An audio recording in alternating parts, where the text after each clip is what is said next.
Assalamu alaikum everyone. Today I am telling you a short story. The name of the story is Honesty is the best thing. অর্থাৎ সততাই মূলধন। আজ থেকে অনেক বছর আগের কথা। এক দেশে এক বৃদ্ধ রাজা ছিলেন। তিনি দেখলেন ওনার পুত্র, কন্যা ও মন্ত্রিসভার সকলেই ভয়ানক লোভে এবং দুর্নীতিতে লিপ্ত। তাই তিনি কারো উপর ভরসা না করে সিংহাসনের জন্য যোগ্য উত্তরসূরি জনগণ হতেই কোনো একজনকে খুঁজবেন বলে সিদ্ধান্ত নিলেন ও ঘোষণা দিলেন। পুরো রাজ্য হতে 17 থেকে 18 বছর বয়সী হাজার খানেক তরুণ তরুণীকে বাছাই করা হলো। এদের মধ্যে রাজার পুত্র কন্যারাও নিজেদের যোগ্যতা প্রমাণ করার সুযোগ পেল। রাজামশাই সকলকে এক জায়গায় ডেকে বললেন, আজ আমি তোমাদের প্রত্যেককে একটা বিশেষ ধরনের বীজ দিচ্ছি। তোমরা নিজ নিজ বাড়িতে এই বীজ রোপণ করে যত্ন গ্রহণ করবে। এই বীজে যে গাছটা জন্মাবে, সেই গাছটা যা সবচেয়ে সুন্দর ও সতেজ হবে, তাকেই আমি আমার সিংহাসনের অধিকার দেব এবং সেই রাজ্য পরিচালনা করবে। সবাই বীজ পেল এবং ওই বীজ নিয়ে যে যার নিজের বাড়ি চলে গেল। এর মধ্যে আনিস নামের একটি নির্বাচিত বালক ছিল। সে বাড়ি ফিরে তার মায়ের সাহায্যে একটি টবে বীজটি রোপণ করলো এবং প্রত্যহ খুব যত্ন সহকারে লক্ষ্য রাখলো। অনেক যত্ন নেওয়ার পরও তার বীজ থেকে কোনো চারা বের হলো না।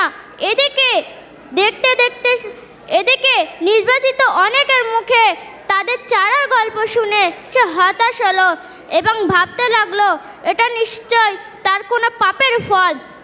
আনিস লজ্জায় তার ব্যর্থতার কথা কাউকে বলতে পারল না। এদিকে দেখতে দেখতে সময় পেরিয়ে গেল। 1 বছর পূর্ণ হলো। নির্দিষ্ট দিনে সকলে এক বিশাল মাঠে হাজির হলো, যে যার নিজের নিজের গাছ নিয়ে।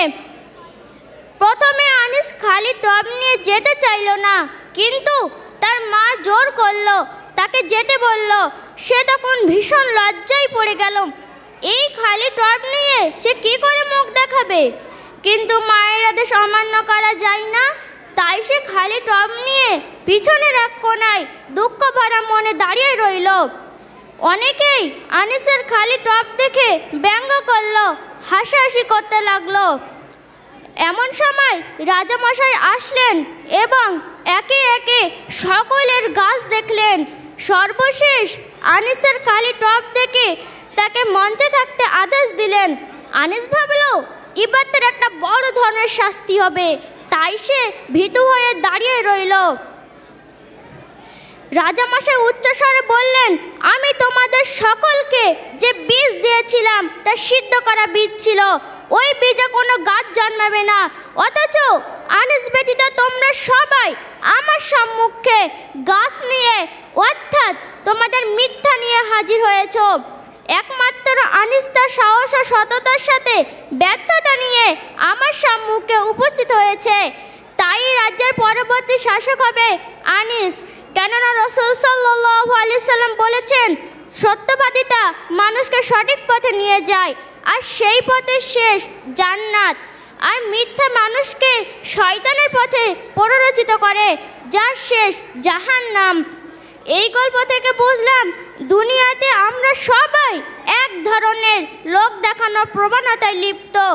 হালাল উপার্জনে সন্তুষ্ট না থেকে দুর্নীতির মাধ্যমে বিলাসিতার জন্য উপরি আয়ের পেছনে দৌড়ায়। তবে জেনে রাখবেন, এক সময় আমাদের কর্ম নিয়েই হাজির হতে হবে আল্লাহর কাছে। বাকি রঙিন দুনিয়ার কোনো প্রভাব সেই ফলাফলে পড়বে না। আল্লাহ সুবহানাহু ওয়া তাআলা সবাইকে দুর্নীতি ও মিথ্যাচার থেকে বিরত রাখুন। সবাই বলুন আমিন। আসসালামু আলাইকুম। পরবর্তী প্রতিযোগী কে?